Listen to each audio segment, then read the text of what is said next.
रोज एक भिकारी दारात जाऊन भिक्षा मागायचा आणि घरमालक बाहेर आल्यावर शिवीगाळ करून शिव्या द्यायचा.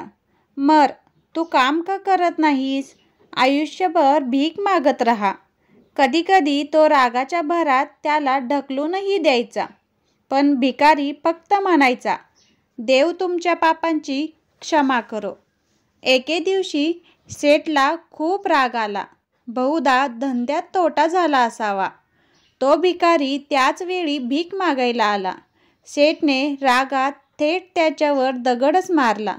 भिकाऱ्याच्या डोक्यातून रक्त वाहू लागले. तरीही देव तो तुझी पापे क्षमा करो असे म्हणत तिथून निघून गेला.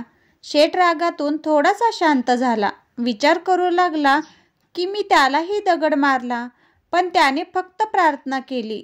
यामागचं रहस्य काय आहे हे आपल्याला कळायला हवं. आणि तो त्या भिकाऱ्याच्या मागे लागला. भिकारी कुठेही गेला तरी सेठ त्याच्या मागे लागला. त्या भिकाऱ्याला कोणी भिक्षा दिली तर कोणीतरी त्याला मारायचे, अपमानित करायचे, शिवीगाळ करायचे. पण भिकारी एवढाच म्हणाला, देव तुमची पापे माफ करो. आता अंधार पडू लागला होता. तो भिकारी परत गेला. त्याचे घर परत येत होता. शेठसुद्धा त्याच्या मागे होता. तो भिकारी आपल्या घरी परतला. एका तुटलेल्या खाटावर एक म्हातारी झोपली होती, जी एका भिकाऱ्याची बायको होती. तिच्या नवऱ्याला पाहताच ती उठली आणि पाहू लागली. त्या भिकेच्या भांड्यात फक्त अर्धी शिळी भाकरी होती. ती पाहताच म्हातारी म्हणाली, एवढंच आहे आणि बाकी काही नाही? आणि तुमचे डोके कुठे फुटले? भिकारी म्हणाला, हो, एवढंच.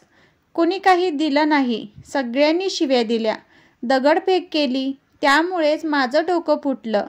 तो भिकारी पुन्हा म्हणाला, हे सगळं माझ्याच पापाचं फळ आहे. आठवत नाही का? आपण किती श्रीमंत होतो.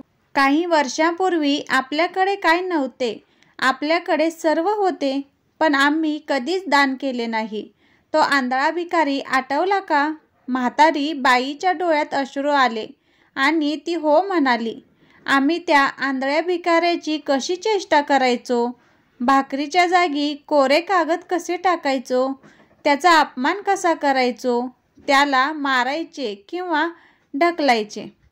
आता म्हातारी म्हणाली, मला आठवते सगळं. कसं मी सुद्धा त्याने रस्ता दाखवला नाही आणि जेव्हा मी तिथे भाकरी मागायचो तेव्हा फक्त शिव्या दिल्या, एकदा वाटी फेकून दिली. आणि तो आंधळा भिकारी नेहमीच म्हणायचा, देव तुझ्या पापांचा हिशोब घेईन, मी नाही. आज त्या भिकाऱ्याचा शाप आणि आम्हाला दुःख झाले, बुडालो. तेव्हा भिकारी म्हणाला, पण मी कोणाला शाप देत नाही. माझ्यावर कोणताही त्रास झाला तरी माझ्या ओठांवर नेहमीच आशीर्वाद असतो. असे वाईट दिवस मला दुसऱ्या कोणाला पाहू नयेत. माझ्यावर अन्याय करणाऱ्यांना मी प्रार्थना करतो, प्रत्येकासाठी. कारण त्यांना माहीत नाही की ते कोणते पाप करत आहेत. आपण भोगले तसे दुःख दुसऱ्या कोणालाही भोगावे लागू नये. म्हणूनच माझी स्वतःची अवस्था पाहून मनातून फक्त आशीर्वाद निघतात. सेठ गुपचूप सर्व ऐकत होता. आता त्याला सर्व काही समजले. म्हातारी बाई अर्धी रोटी एकत्र खाल्ली आणि परमेश्वराचा महिमा म्हणत झोपी गेली.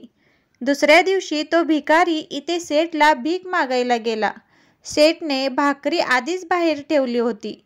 त्याने ती भिकाऱ्याला दिली आणि हसतमुख आवाजात म्हणाला, माफ करा बाबा, चूक झाली. तो भिकारी म्हणाला, देव तुमचे भले करो. आणि तो निघून गेला.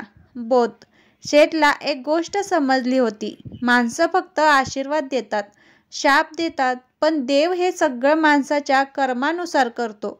शक्य असल्यास फक्त चांगले करा. जर तो परमेश्वर दिसत नसेल तर काय झालं? त्याच्याकडे सर्वांचे खाते पक्के असते. श्री स्वामी समर्थ.